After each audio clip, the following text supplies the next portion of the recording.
Lekin qilayotgan summa katta summa. Lekin 7% olish menga baxtsizlik edi. Shu boshqa biznesimda 30% foydalagan yaxshi. Oddiy misol.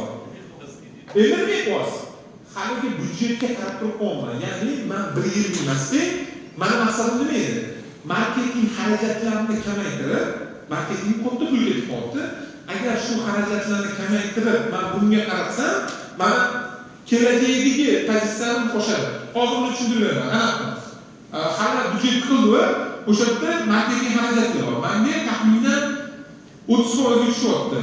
Lekin qilayotgan qurilishim menga 7% dahol beradi. Lekin men ayaks topshiruvchilarga qarang, zo'r narsada 10 yildan keyin meni marketing xarajatlarim stabilni kamayishga boshlab ketadi. 10 yil emas, 5 yildan keyin. Nega? Sababi ayaks topshirgandan keyin men bu meni pozitsiyam. Ayaks topshirgan odam 10 yildan keyin o'sha ayaks kattaligini biladi. Shuningdek, ya'ni rejimga ta'sir ko'rsatish boshlaydi. O'sha o'tga qo'yayotgan arendada turmasdan pozitsiya qo'yayotganimda mana lokatsiyaga nisbatan kelajakda ular farzandli bo'ladi, o'g'illi bo'ladi, u bo'ladi, bu bo'ladi, bu yoqda направление bo'ladi. Даже menda hozir shunaqa holatki, даже men yangi ofisga ko'chgan taqdirimda ham ishoninglar, Angels Group'da men kamida 6 oy ushlab turishim kerak. Shu o'tga kelayotgan odamni bu yoqda направление qilish uchun. Shunchalik menda pozitsiyani mirovat qilish muhim ekan. Har xil biznesda har xilda, lekin siz meni summaga olayotganda menga nima yetadi? Ya'ni men lyuksni boshqa joyda 30% ham nima qila olaman. O'yinda. Lekin kelajakdagi men marketing xarajatlarimni kamaytiradi degan anaqa ekanman, xulosa ekanman. Chunki meni biznesimda 3-4 ta biznes bitta направление keladi. Ya'ni menda o'qiydi ingliz tilini, ayaks topshiradi, keyin Cambridge Internationalga kiradi, keyin chet elga ketadi. Mana shu 5 ta biznesni anaqasi zanjiri bitta menda. Endi faraz qiling, shu zanjirni men bitta joyga olib kelishim, meni to'rtta biznesimning marketing xarajatlarini bitta joyga направление qo'yadi. Tushuntirolmi? Ya'ni nima bu pozitsiyaga o'tyaptimi? Nima qanaqa qilman? Vaholanki bu narsa teskarisiga ishlashi mumkin. Ikkinchisi, birinchi strategiya bo'ldi. Masalan, qo'ydi, masshtablashtirishni qo'ydi. Eng muhimi strategiya. Ikkinchisi sistema. Sistemada agar o'sha bitta filaringiz bormi, 2-3 to'rni ochyapsizmi, sizda внутренний sistemangiz bo'lishi shart. Endi sistemada eng muhim narsa men uchun, eng muhim narsa bu HR. Chunki HR bo'lmagan uchun rosa katta xato qilganman. Nega? Chunki o'tirganlarning 90% agar korporativ hayotda ishlamagan bo'lsa, HRni faqat отдел kadr deb o'ylaydi. Agar sen buni solishtirmoqchi bo'lsang, продажникka solishtiraylik, mana masshtablashtirdim. Men ikkinchi filarni ochdim. Eng katta kadr deydi. Bu turadigan sotuvchi deydi. Hamma shuni o'ylaydi. Lekin ishoning, meni holatimda hamma biznesdagi holat bu sotuvchidan ham muhim o'ynaydigani bu HR hisoblanadi. Nega? O'sha продажникka to'g'ri topishi, sistema to'g'ri ishlashi, HR vazifalari to'g'ri ishchini topish deydi, to'g'ri ishchini topish. Buni KPI masalan ishlaydi, bu KPI to'g'ri ish topgandan keyin, bu 3 oy ishlagandan keyin, agar bu to'g'ri ishchi bo'lsa, buni birinchi oyligi HR ga bonus qilib beriladi. Demak, HR eng zo'r kadrni olib kelishga harakat qiladi. Ishoning, agar kadri zo'r bo'lmasa, bir tiyin nima qilyapsiz? Endi kadrni rejimga qabul qilayotganda, agar uni uchuvchilikni o'zi rejimga qabul qiladigan bo'lsa, u savol-javoblar testlardan o'tkazmaydi-da, просто ko'rinishi, chiroyli gaplashishi, chiroyli javob berishiga qarab turib rejimga qabul qiladi. Endi xo'jalikning plankasi katta bo'lgani uchun $500 xodimni $1000 olib qo'yish mumkin. Tushuntirolmi? Tushunasizlar hozir? Demak, masshtablashtirishda sistema qo'yilayotgan holatda HRni O'zbekistonda hozir yo'liga bu narsani qo'yilmasligi sizni masshtablashtirishga katta ta'sir qiladi. Rotatsiyalar katta bo'lib ketadi. Yoki boshqa narsa qiladi, yoki boshqa narsa bo'ladi. Bu katta muammo bo'ladi. Endi to'g'ri kadrni olish, keyin bular trening o'tadi. hamma xodimiga aytadi, bular analiz qiladi. Sizlar qachon xodiminglarni qaysidir treningga olib borib, uni kontrol qilinglar. HR vazifasi faqat отдел kadr ishga keldimi, dokument qildi, oylikni olyaptimi, unaqa emas. Chunki bizlar men PwC'da ishlaganimda sizlarga PC'ni o'tdimi? Tushuntirib berib o'tdim, PC'ni o'tmadimi? Bunday o'tdi. Hop, performance degani, kommunikatsiya degani, development degani. Bizga price mana shunaqa narsani yanvarda beradi. Bu performance degani o'zini ko'rsatish degani, kommunikatsiya degani muomala madaniyatini oshirish degani, development degani xodimni o'zini rivojlantirish degani. Yanvar oyida HR vazifasini o'zi ko'rsatib beraman. Yanvar oyida mana shunaqa narsa beriladi, biz unga tayinlanib yozamiz. Men performansim bo'yicha 30% oshilaman, mana ish qilaman deb yozganman. Keyin kommunikatsiya bo'yicha men kitobni o'qiyapman. Bu kitobda mana narsani o'rganyapman yozibman. Rivojlanishda men CPA ni topshiraman, 2 imtihondan o'taman yozibman. CPA imtihonidan. Endi bu narsani qilyapman-da, HR 3 oydan keyin menga kelyapti-da, "Umidjon, mana bunaqa narsa yozib qo'yuvding. Shularga erishish qanaqa qilyapti?" deyapti. Men boshqa yozmadim, yeb qo'ydim dedim. Tushunasizmi? Endi 3 oydan keyin kelyapti-da, yo'q, agar bu narsaga erishmasa, o'sha ketadi xodim. Ya'ni ular shunaqa kadrlarni tanlab olardiki, men qotib qolardim. Va bu narsani hamma joyda bo'lish kerak, HR bo'lish kerak ekan, nima xulosaki.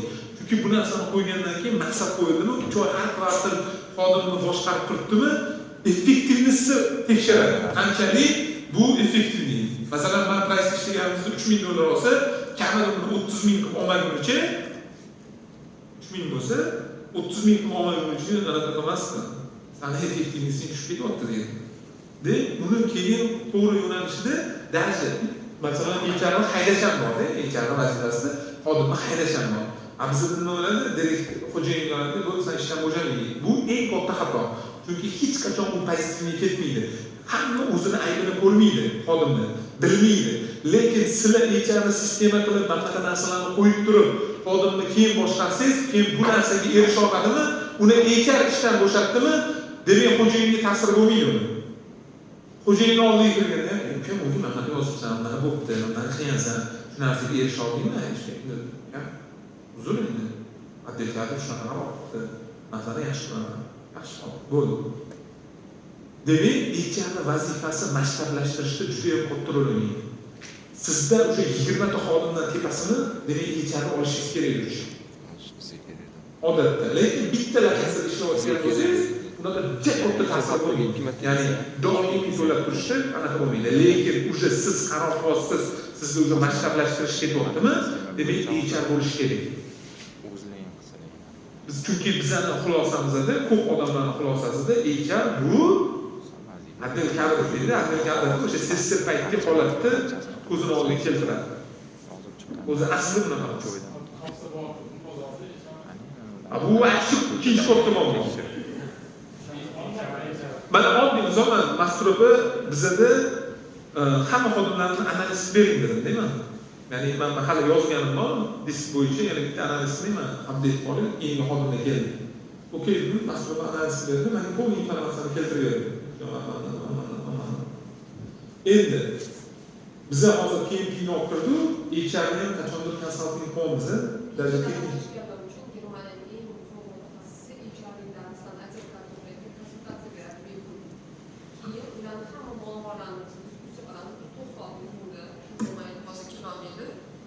keyin o'sha sizlarga bo'layotgan muammolarni o'rganib, bitta yana trening yaratamiz faqat HRlarga va ularni HR HR anaqasiga chiqaramiz-da, u sizlarni inshaalloh biznesinglarni yanada rivojlanishiga yordam beradi. Lekin birinchi o'sha muammolarni bilish uchun PMPga qatnashganlarga biz HR konsultatsiyani bepul qilib beramiz. Endi biz hozir PMPga narsa yaratilgan, bu bilan farqi u xodimlarni loyiha qilishni o'rgatish. Ya'ni talaba chiqyapti universitetdan yoki ishchilar kelyapti, bitta beryapsiz-da, oldingizga aytib berdim. Xuddi shu narsa. Ya'ni talaba kiryapti, unga loyihani qilish bilmayapti, to'g'risimi?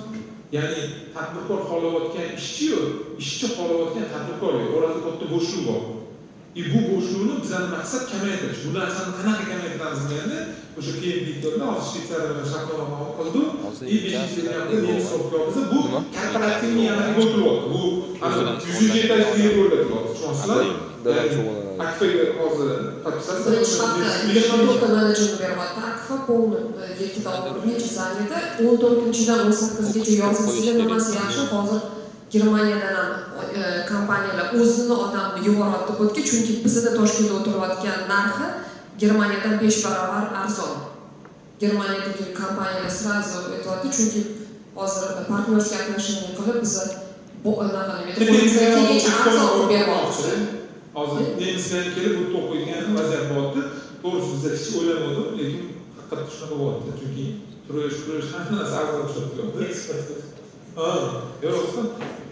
No, bu hozir katta bo'shlikda O'zbekistonda hozir HR so'roq bu vaqti katta muammo. Nega? Chunki normal HR o'zi yo'q. Ya'ni mana o'ylaydigan HR o'zi yo'q. Tushunasiz? Chiqarib olindi, lekin biz zo'r anaqa holatda qilardi. Masalan, siz o'zingiz o'rganda bitta korporativ hayotda masalan 100 HRni biz iltimos qilamiz-da, hozir bitta holatda bitta joyga HR kerak. O'shani iltimos qilib 6 oy bizlarni внутренний odamni o'qib beradi.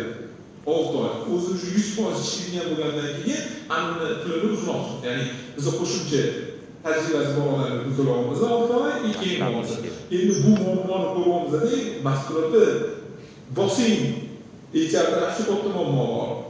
Deb turyapmiz. Hozir mahsulotlar полный o'sha narsani o'qitadigan sistema qilamiz. Ya'ni o'sha 100 dan so'ramaymiz-da, biz o'zimiz yaratamiz-da, ammo investorda.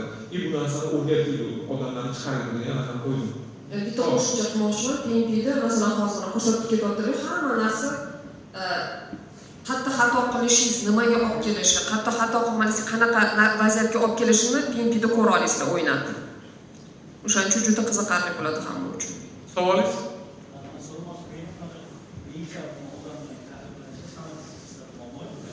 Aha. O'sha kadrlar bilan ishlash masalasida tajribasi bormi, qanaqadir hamkor sifatida olish yoki biznesga sherik qilib olish ham to'g'ri podxod bo'ladi biznesda. Savolingiz boshqa qaytadi? Mana odam bilan ishlash hamma biznes bo'lmaydi, to'g'rimi? Mutaxassis topish, boshqa qilish, tushunchoq olish va psixologik ishlashda sen biznesni boshqaradigan, nefs saqlaydigan yoki direktor boshqarishni aytsak, bu alohida soha deylik, o'ziga yarasha effekti katta. Ammo misol uchun hamkorim yoki shu sohada birga ishlaydigan odamni yoki HRga olib, sinab ko'rib, shunga ishonch bildirib, men sherik qo'yib olishim bo'ladi. Sheriklikka qo'yib olishim. Tushundim. Qarang, men hozir bu savolga borib milliard degan kino bor. Yozib oling-da. Milliard degan kino bor. Ko'rgan bo'lsangiz, agar o'sha kinoni bir 3ta seriyasini ko'raylik, iltimos. Boshqa 3ta seriyasini ko'ringlar, sizlarda HRga nisbatan xulosalar paydo bo'ladi. O'sha yerda chotki ko'rsatib bergan HR kimligini. Amerikanskiy kino milliard degan kino bor. O'sha milliardni qilish uchun HRni vazifasini ko'rsatib bergan. Qancha pul yo'qotib, qancha olgan. O'sha narsani qilish kerak. Endi hozir sizning masalangiz u har bitta industriyada har xil. Masalan, agarda papirosga qo'yib kelishib gaplashsak bo'ladi, chunki headhuntinglar bor. Biz o'shalarga murojaat qilamiz. Ular xuddi shunaqa ishlaydi. Bizga xodim bo'ladi, agar bizga xodim bo'lsa, uni birinchi oyligini aplatasini pulga to'lab beramiz. U endi sherik deb oladigan narsa u manimcha sal noto'g'ri. Nega? Chunki sizning umuman nafralingiz boshqa, HRning nafralingiz boshqa. HR vazifasi sizga nimadir berish. Lekin uni qanaqa holatda, masalan, o'sha milliard degan kinoda bonusli sistema qo'ygan, KPI. O'sha HR bonusiga nisbatan o'ynaydi. Yaxshi kadr olib kelsa, yaxshi kadr qancha oyligini qancha. Uchinchisi o'sha kadr masalasi. Ya'ni sizlar masshtablashmoqmi? U yerda kim turishi eng katta muhim. Endi kim turishini o'zingiz hal qilayotgan bo'lsangiz eng katta tashkil bo'ladi. Ya'ni yoki u bilan vaqt ajratib, polni o'tirishingiz kerak. Yoki 2-3 oy test qilishingiz kerak. Masalan, ko'p holatlarda xodimni mana bitta joyga chiqdi, kadrga chiqqandan keyin bilasiz, masalan, mana Sherzod degan xodimi o'sha CICga direktor bo'lib o'tdi, uni bu yoqqa o'tkazib turdi. Yoki boshqa odam keldi, uni ham mana направлениеga qo'ydi. Yo ichingizdan chiqarasiz u kadrni. Yo'kida tashqaridan olasiz. Endi tashqariga olgan katta riski o'sha 300 tilni o'z reshini qabul qilyaptimi, uni xato qilish shansi katta. Chunki HR javoblarni olsangiz va shu cho'tkanini qiladi. Nega? Chunki haligi siz bergan sistema bor-ku, o'sha bo'yicha oladi. Ular testga beradi, boshqa qiladi, savol javob qiladi. Menga yoqib turgan kadrni kresga chiqarib tashlaganda, bitta holatni odam olib desa, ya'ni shunda kresga chiqgan, haq yo'q. Bizga Xo'p, men HR'da bizada HR yo'q, lekin psixologlar bor. Psixologlar ko'p. Psixologlarni HR'ni o'rganish masalasida, masalan, deylik siz 6 oy o'rgatadi deyapsiz. Mabodo oddiy psixolog bo'lsa yaxshi emas, oddiy psixolog bo'lsa savoldan tushiladigan bo'lsa, o'sha psixolog YouTube'dan HR ishlarini 1-2 oy o'rgana oladimi? Bo'ladi, lekin O'zbekiston sharoitida emas. Xalqaro o'yinda bemalol YouTube'dan ko'rib o'rgansa bo'ladi, lekin O'zbekiston sharoitida juda qiyin. Lekin bitta narsani aytaman, HRning birinchi vazifasi o'zi psixologiya o'zi. Ya'ni HR birinchisi kadrlarni o'qib olishi bo'ladi. Ne только o'zi kadrlarni, umuman psixologik yordam. Chunki kadrlarni ushlab turish va to'g'ri kadrlarni qo'yish bu HR vazifasi bo'ladi. Ularni birinchi eng anaqasi, masalan, продажникlarda sotuv anaqasi muomalasi zo'r bo'lishi kerak deyishadi. HRda birinchi anaqasi psixolog bo'ladi.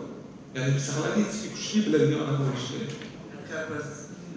Savdoga o'rganish No, u har xil masalan o'sha milliard degan kinoni ko'rsangiz, bir kun keladi, shunaqa gaplashadi kadrlar bilan.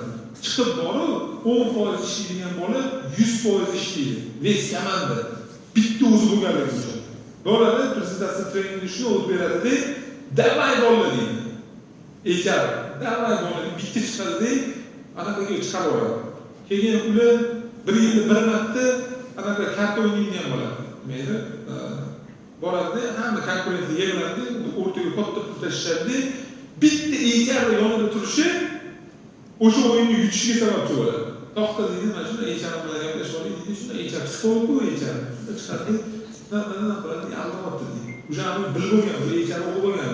Boradi, bitta tashlaydi, yutib ketadi. Ya'ni shunchalik ko'rsatib berganda HR qanchalik muhimligini. U narsani bilishingizda sizlarni plyusingizga ishlaydi. Kadr masalasi bu eng muhim narsa. Yo'q, ichkaridan chiqarasiz u kadrni, yo'qida tashqaridan olasiz. Tashqaridan olayotganda HR qabul qilish shansi ko'proq bo'lishi kerak, ichkaridan. Endi maktablashtirishda asosiy muhim jihatlar. Kredit yoki investor puli. Ya'ni har bitta odam maktablashtirayotganda yo o'zini ichki pulidan chiqaradi, yoki kredit oladi, yoki investor jalb qiladi. Masalan, Lesaynis holatida Lesaynis nima qiladi? Joying bormi deydi, boradi, joyiga taksisatsiya qiladi, arenda to'lamaydi-da, chotki lokatsiyasi bo'yicha 50 yilga o'tiradi. Bu ham strategiya, ya'ni o'sha maslahatlashtirishni chotki o'zini qo'yayotgan strategiyasi. Nega? Chunki uni yaxshi qilayotgan tarafi o'zgarmas xarajatda, qaranglar, arenda o'zgarmas xarajatda, o'zgarmas xarajatni u odam bilan kelishib o'zgaruvchan xarajatga o'tkazyapti. Men qancha topsam, sen shuncha topasan, nima farqi bor deyapti. Ishlasa qo'loladi, ishlamasa topmaydi. Chunki Lesaynisdagi servis ko'rsatadiganligi eng katta xarajat bu arenda bo'ladi. Masalan, qilgan resheniyasini men yo'qligimdan nega? Chunki o'zgarmas xarajatini o'zida o'zgaruvchan xarajatga aylantirib oldi. Rasku zo'r ishlasa o'sha lokatsiya puli ko'p bo'ladi. Kam ishlasa anaqa. Даже qarzingga ham shunaqa podpisatsiya qila oladi, bilasizlarmi? Qarzingga aytadi, yo 7% men arenda shudan sotilayotgan 7% ga o'tkazaman deydi. Sotuvda o'sha foizni marjaga o'tirsangiz bo'ladi. Ya'ni qarzingiz bilan kelishayotganingizda sizda joiz bo'lsa, ular bilan kelishayotsangiz bo'ladi. Qancha sotuv bo'lsa, o'shandan nechidir foizga qo'yadi, yo'kida Zafar akanda o'sha xarajat 7% dan oshmasligi kerak. Arendaning xarajati o'sha sotuvga nisbatan o'sha narsadan oshishi kerak emas, ya'ni foydadan. Tushunasizlarmi? Ya'ni bu ham hozir esimda-yu o'sha Suvdagi. Yo'q, mana hozir men aniqman, 7%ligini aniq bilaman. Chunki bitta pozitsiya bo'yicha borganimda 7% bo'ldi, yo suvdagi, yo aniqiga. Lekin ikki yo'l tarafga o'tkazsa bo'ladi. Agar mana fiksiringga o'tkazadigan bo'lsangiz, bo'ldi, esladim. Agar mana fiksiringga o'tkazadigan bo'lsangiz, metr kvadratiga $7 dan to'layman bu joyingga degan. Agarda savdoga o'tkazadigan desang, yoki anaqa foizga qo'yaman degan. Ya'ni farqi yo'q. Har lokatsiya. Uning uchun hali o'zing statistikaga kelgan. Ya'ni o'sha yerdan qancha mashina o'tyapti, aholi qancha yashaydi, ularning purchasing power, ya'ni sotib olish qobiliyati qanaqa? Ya'ni stoy, ular anaqa kazinga kiradimi yoki to'g'ri farmatsiyaga boradimi yoki chorsuga boradimi? Ularni ham analiz qilinganlarda, ana o'shandan turib, yo'q sen $7 kvadratga o'tirasan, yoki bunga o'tirasan. Menga umuman farqi yo'q. Menga qaytanga savdoga o'tirganing plyusga ishlaydi degani. Chunki men ular fiksirning rasxoddan qochadi. Yo'q bunga podpisasangiz, bunga podpisasangiz. Lekin ularning plyus taraflari lutbo aytib keta oladi. Rasxodda bo'ladimi, taklif qiladimi? Rahmat. Lesan xuddi shunaqa. Chunki u fiksirning o'tirgan-ku. Prodajaga o'tiribdi. Savdo yaxshi bo'lsa, yaxshi foyda topadi, u ham. Bo'lmasa, shuna chiqib turadi. Lekin yutqizmaydi, anaqa arendaga to'lamagan. Chunki sotuvga bog'lab qo'ygan. Da endi qanaqa kelishingizga bog'liq, balki anaqa. Xuddi shunaqa. Keyin ichki shunaqa arenda berayotgan uraveradi. Ichki o'sish yoki tashqi o'sish, ya'ni o'sishingni agar yangi biznes bo'lsa, qanaqa aytayotganimdek, agarda siz ko'k okeanda yurgan bo'lsangiz, unda 100-300% ga o'sishni risk katta emas. Lekin Qizil okeanda bunaqa taktikada bo'layotgan bo'lsangiz, raqobatingiz ko'p bo'lib ketsa, sizni slishni o'sib ketishingizdan xavotir olishingiz kerak. Shu nito. Ya'ni uni analizini cho'tga qo'yishingiz kerak. Cho'g'si, keyin o'sha franchiza partnyorsi boshqalar hozirgi aytganimdek, masalan, o'quv markazlariga ham buni shunaqa, masalan, $5,000 beradi, materialimizni beramiz, ketdi. Franchizada qanaqa ishlaydi? Оборотdan foizga o'tirishadi. Mana narsada yoki o'zi filial qilishadi, yoki kimlarga beradi. Yoki lisensiyaning holatda partnyorlikka o'tirsangiz bo'ladi. Faqat lokatsiyaga nisbatan. Lekin franchiza berayotganda yoki masterlashtirishda ikkita narsani berib bo'lmaydi. Ya'ni bu xalqaro standartda ikkita narsani o'zingizning kontrolingizga oladi.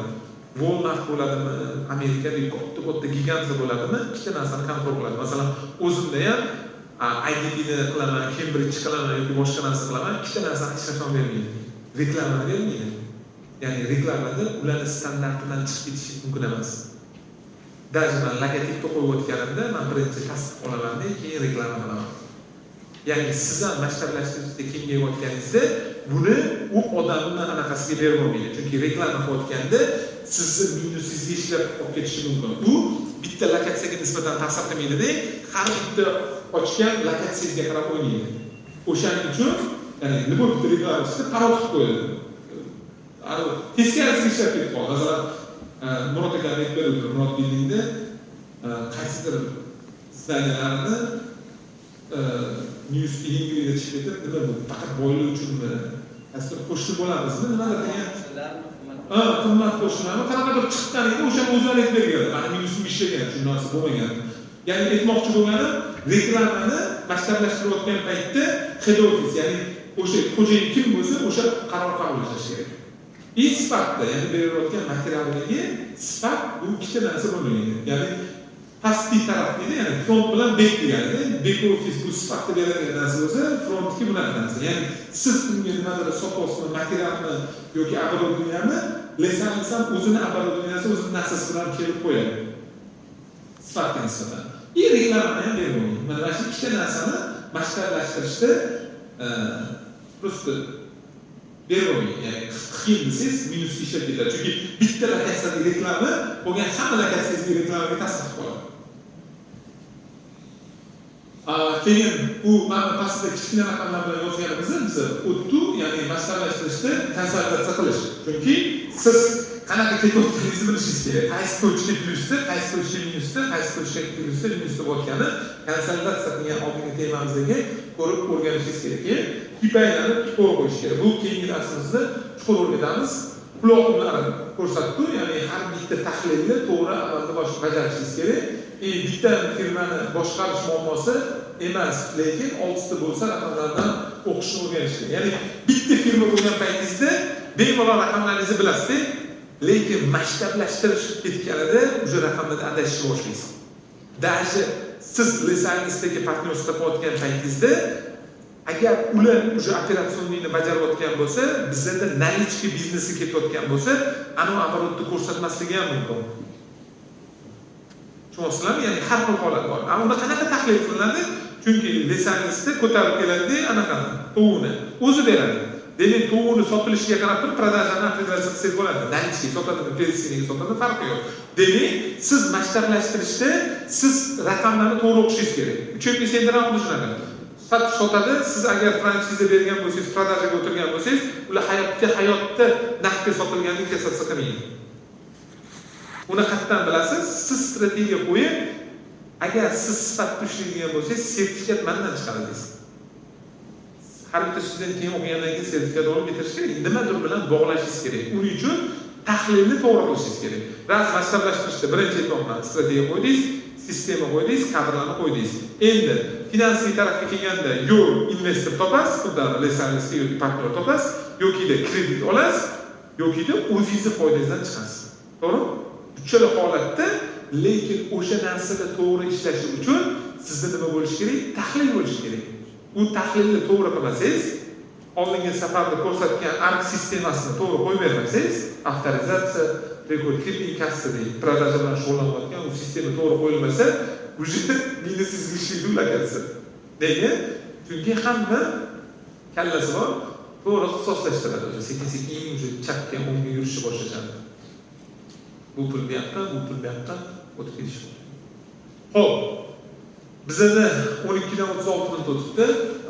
Savollar bo'lsa yana 10 minut gaplashamiz. Sababi birda obed xuddi o'sha joyda, keyin 2 da bu yoqqa qaytib kelamiz. 2 da qaytib kelayotgan paytimizda bizani Murod aka taklif qilinganlar, Murod aka soliq bo'yicha rosa zo'r debatlar bo'ldi kecha, u bo'yicha gaplashamiz. Lekin hozir ustavida millatdan ko'p xodim bormi? Qo'lni ko'tarsin, ustavida millatdan ko'p. Korxona. Mana shu bo'yicha zo'r narsa o'tiladi. Kecha rosa talash bo'ldi. Plus ishlar, ya'ni oxiri Murod aka ham tasdiqladilar degan gap. O'shaning uchun obeddan keyin hamma kelsin, bu narsa bo'yicha informatsiya beramiz, analiz qilamiz. Savollar bo'lsa beringlar. Bormi savol beramiz? Tashqi o'sishni yozdingizmi?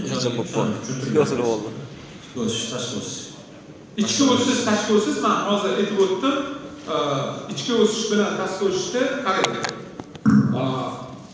Masalan, sizni 50 ta xodimingiz bor, siz maktablashtirmoqchisiz, lekin bilasiz, ichingizda zo'r kadrlar bor, qato'g'ri siz uni